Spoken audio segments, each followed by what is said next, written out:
despite the fact that we backed Freddie Kitchens, I am so pleased to see how they went out in just disgraceful fashion. I mean, they just got wrecked in Cincinnati, a couple of blocks away, and Freddie Kitchens was fired. Who do you think should be coaching the Cleveland Browns next year? If they had their choice, who should they hire? Well, they're going to go on tilt, I think, a little bit and hire probably Kevin Stefanski.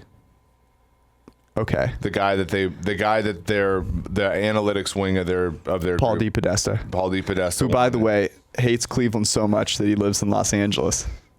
Teams that don't suck that are in the playoffs are the San Francisco 49ers, who now have the 1 seed and by an inch. And the Seattle Seahawks, who have been masquerading as a very good team, then dropped back down to earth as a really bad team over the past couple of weeks. In the first half of this game, were a really bad team, and then decided to pull it together enough to have a chance to win. Right. What I learned most about this game was the importance of George Kittle. So in the first time they played the Seahawks, they did not have George Kittle, and that offense didn't look so great. They had George Kittle, they had a healthy Emmanuel Sanders, and they had a healthy Deebo Samuel. And with those three guys, this offense is legitimately very good. Yeah. I'm trying to remember a time when Tom Brady played in a game that he had to win at home and was so thoroughly outplayed by a quarterback of Ryan Fitzpatrick's caliber. I can't. The last time they didn't make the Super Bowl, they just did this exact same thing. So in 2015, I believe they lost a game to the Dolphins in week... At home? I thought that was on the road. Yeah, I didn't have... Yeah, they lost at Miami 20-10. That cost them the 1 seed, and then eventually they had to go to Denver in the AFC title game and lost. Them losing this game obviously hurts their Super Bowl chances, so they knew they had to win this game. Yeah. I mean, they're not idiots, I don't think.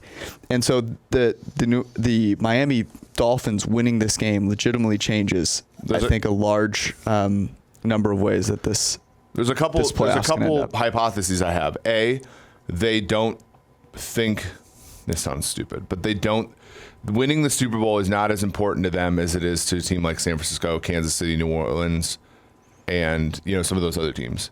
If you don't think they went into this game feeling as though it was a playoff game, then I don't know what to say. No, I'm not saying they didn't, but they did not throw the kitchen sink at this game. They did not do trick plays. They did not like... No, you're right.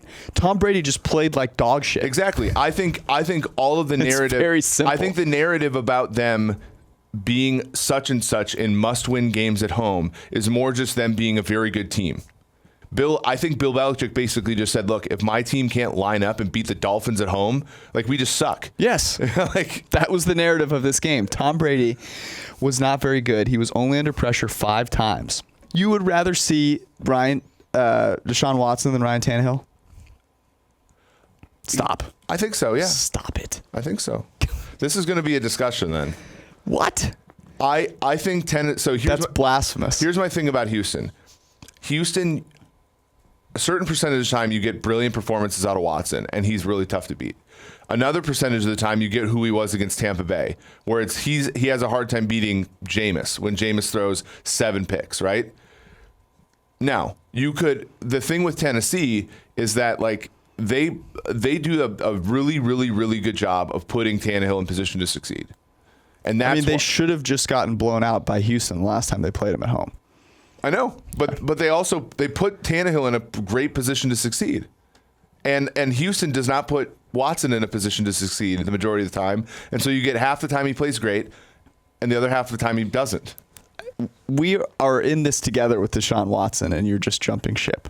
I'm not. I'm just leveling expectations for Houston fans. The only thing that should scare you about Green Bay is the fact that they have all of the advantages with home field now. Well, now they do, right? So it's going to be kind of, if they end up succeeding, it will be because they've gotten lucky, not because they are a good team. I mean, they almost lost to David Blau today. They should have lost to David Blau.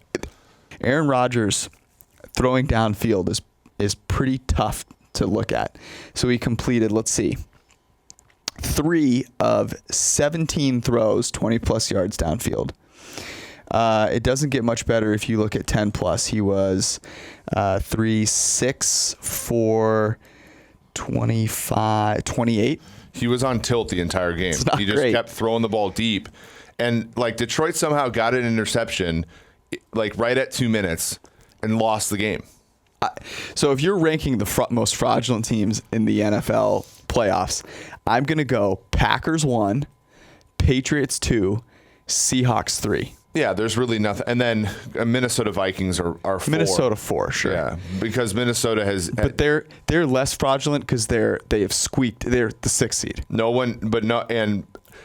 one except for Vikings fans who were depressed about Kirk in 2018 thought that the Vikings were going to do anything this year. So the fact they finished 10-6 despite getting swept by the Bears and Packers, they think that they're this is an ascending team. When in reality, you look at that schedule and they've gotten roasted by any real quarterback they faced, and have faced a lot of backups. The biggest mistake the Dallas Cowboys have made is when they fired Wade Phillips to put in Garrett without a search, because they could they could have gotten better, right? I mean, you would think so based on how notable their franchise is. Yes. But here's the problem: Jerry Jones runs that team. So if you go in there, you're just administering to Jerry Jones. Jerry Jones says, "I want this to happen," and your job is to make it happen. So maybe you don't want to do that. So maybe Jerry's sitting there going, "Look, Jason's been really good to me. When I whistle, he comes running." They have to though. Do they? Could you imagine? Wow. Another year of Jason Garrett. I think Jerry's sitting there with a very expensive glass of scotch trying to convince himself. Same. Thanks for watching the PFF YouTube channel. And if you want to subscribe, all you have to do is push the button. Don't forget everything you get. A little fantasy, push the button. A little green line for the gambling aspects of the game, push the button. College football, push the button. The YouTube channel from PFF.